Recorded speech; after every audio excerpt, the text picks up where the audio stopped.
વીરવર રાજર્ષિ શ્રી વાળી મુનિવરની મુનિ ચર્ચા અને લબ્ધિઓની પ્રાપ્તિ. ઋષિ પુંગવ શ્રી ગગનચંદ્રની પાસે શ્રી જૈનેશ્વરી દીક્ષાનો સ્વીકાર કર્યા પછી તે મહાપુરુષ વિવિધાભિગ્રહ તપસ્તપ્તર પ્રતિમાધર ધ્યાનવાન નિર્મમો વાળી મુનિવ્યહારતાવનો વાલી ભટ્ટારકસ્યાથો ત્વપદિરે લબ્ધે ક્રમાત સંપદપાદપ્યેવં પુષ્પપત્રફલાદય.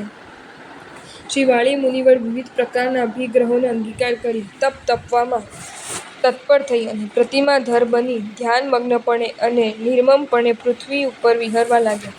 અને એ રીતે વિહરતા એવા પૂજ્ય શ્રી વાળી મુનિવરને વૃક્ષને જેમ પુષ્પ, પત્ર અને ફળ આદિ સંપદા ઉત્પન્ન થયા, તેમ ક્રમે કરીને અનેકે લબ્ધિઓ પ્રગટ થઈ. ઉત્તમ પ્રકારની મુનિચર્યા મોક્ષ અપાવવા સમર્થ છે, તો તેની આગળ લબ્ધિઓની તો કિંમત પણ શી છે? અને એ જ કારણે કેવળ મુક્તિની જ કામનાવાળા આવા મુનિવરોને લબ્ધિઓની પરવા પણ નથી હોતી. અનેક લબ્ધિ સંપન્ન હોવા છતાં પણ આવા મુનિવરો કેવળ સંયમ યોગોની સાધનામાં જ રત હોય છે. એ જ પ્રમાણે મુનિ પુંગવ શ્રી વાળી પણ અષ્ટાપદ ઉપર જઈ ભુજાઓને લાંબી કરી કાયોત્સર્ગ ધારણ કરતા અને તે સમયે શરીરને પણ મમતા વિનાને તે મુનિ પુંગવ કાયોત્સર્ગમાં સ્થિરપણે ઊભા રહેતા. આ રીતે એક મહિનાના અંતે કાયોત્સર્ગને પાળતા અને પારણું કરતા, એમ વારંવાર એકેક આસને કાયોત્સર્ગ કરતા અને પારણું કરતા.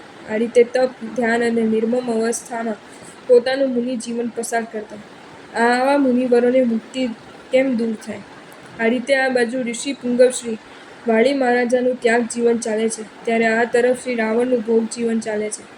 મહારાજા વાળી સંયમધર થયા પછી તેમના લઘુ ભ્રાતા શ્રી સુગ્રીવ કે જેમણે શ્રી વાળી મહારાજે પોતાને જ ગાદી ઉપર સ્થાપન કર્યા છે, તેમને સૂકાઈ જતા પૂરના સ્નેહરૂપી વૃક્ષને પ્રફુલ્લિત રાખવા માટે પાણીની નીક સમાન શ્રી પ્રભા નામની પોતાની બહેન શ્રી રાવણને આપી અને શ્રી ચંદ્રરશ્મિ કે જે મહારાજા શ્રી વાળીના પુત્ર છે, મહાપરાક્રમી છે અને ચંદ્રના કિરણ જેવા ઉજ્જવળ યશવાળા છે, તેમને યુવરાજ પદે સ્થાપન કર્યા.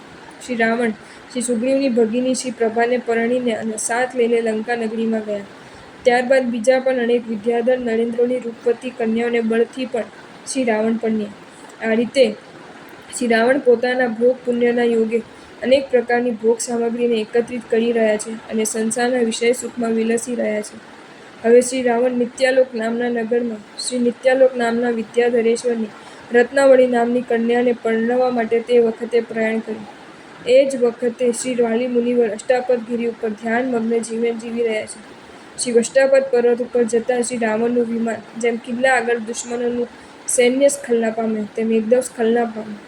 નાગર નાખેલું જહાજની જેમ અને બાંધેલા હસ્તીની જેમ અટકી ગયેલ પોતાના વિમાનને જોઈને શ્રી રાવણ એકદમ કોપાયમાન થઈ ગયા અને મારા વિમાનના સ્ખલના કરવાથી કોણ યમના મુખમાં પેસવાની ઈચ્છે છે, એમ બોલતા શ્રી રાવણે ઉતરીને શ્રી અષ્ટાપદના શિખરને જોયું.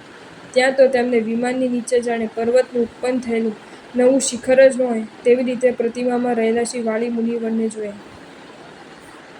જો તમને આ વિડીયો ગમ્યો હોય તો આ વિડીયોને લાઇક કરો અને શેર કરો અને આવા જ નવા વિડીયો જોવા માટે જૈન ફેક્ટ્સ એન્ડ સ્ટોરીઝની ચેનલને સબસ્ક્રાઈબ કરો. ધન્યવાદ.